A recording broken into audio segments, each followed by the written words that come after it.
Voilà, c'est tout pour aujourd'hui. Je vous retrouve demain avec le tournage d'un premier film d'une jeune cinéaste tunisienne et également Mel Gibson pour son premier film en tant que réalisateur. Au revoir. I hope, yeah. A vision from hell.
Bonsoir. Le 28e congrès du Parti communiste qui s'est ouvert aujourd'hui n'est pas un congrès comme les autres puisqu'il doit se terminer samedi par la désignation du successeur de Georges Marchais. En attendant, c'est toujours l'affrontement entre conservateurs et contestataires.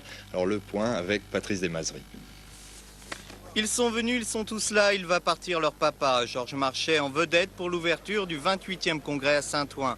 Enjeu majeur en effet, son remplacement entouré d'un épais brouillard. 3 noms le plus souvent cités, Alain Bocquet, président du groupe communiste à l'Assemblée nationale, Francis Wurtz, député européen et ancien secrétaire de Georges Marchais, et Pierre Zarka, directeur adjoint de l'Humanité. Un recours aussi avec André Lajoigny si la guerre des chefs prend de trop grandes proportions.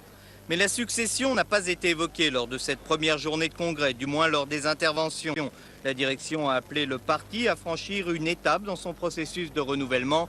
Les refondateurs ont eux préféré réaffirmer la nécessité d'une véritable mutation, tout en soulignant que le changement du secrétaire général et l'abandon du centralisme démocratique ne sont pas des faits négligeables. Ariane a fait un flop la nuit dernière. Un problème sur le moteur du 3e étage a envoyé les 2 satellites Turksat et Eutelsat au fond de l'Atlantique. D'après l'analyse des premiers paramètres du vol, c'est l'échauffement anormal d'un des turbopompes du moteur qui serait à l'origine de l'échec. Un échec qui va coûter plus de 2 milliards de francs aux assurances.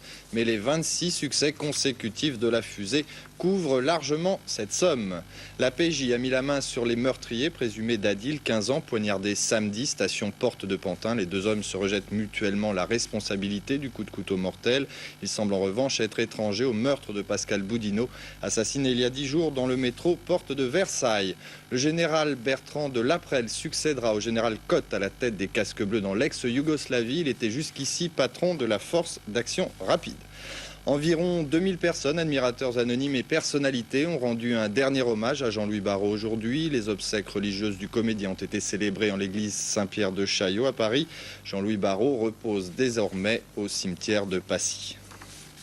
En Algérie, ouverture aujourd'hui de la conférence nationale de consensus, censée doter le pays de nouvelles institutions. En fait de consensus, la conférence a été boycottée par 5 des 6 principaux partis politiques, ce qui laisse planer de sérieux doutes sur la réussite de cette conférence. Marie-Christine Lux.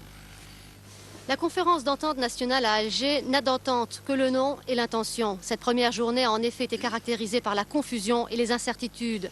D'entrée, 5 des 6 plus importants partis politiques ont boycotté ce rendez-vous qui leur a été fixé par le pouvoir pour sortir le pays de la crise. Un vrai faux coup de théâtre s'est aussi produit peu après l'ouverture avec l'annonce de la présence de membres du FIS, le Front islamique du salut, dissous et donc non conviés. Une présence démentie un peu plus tard.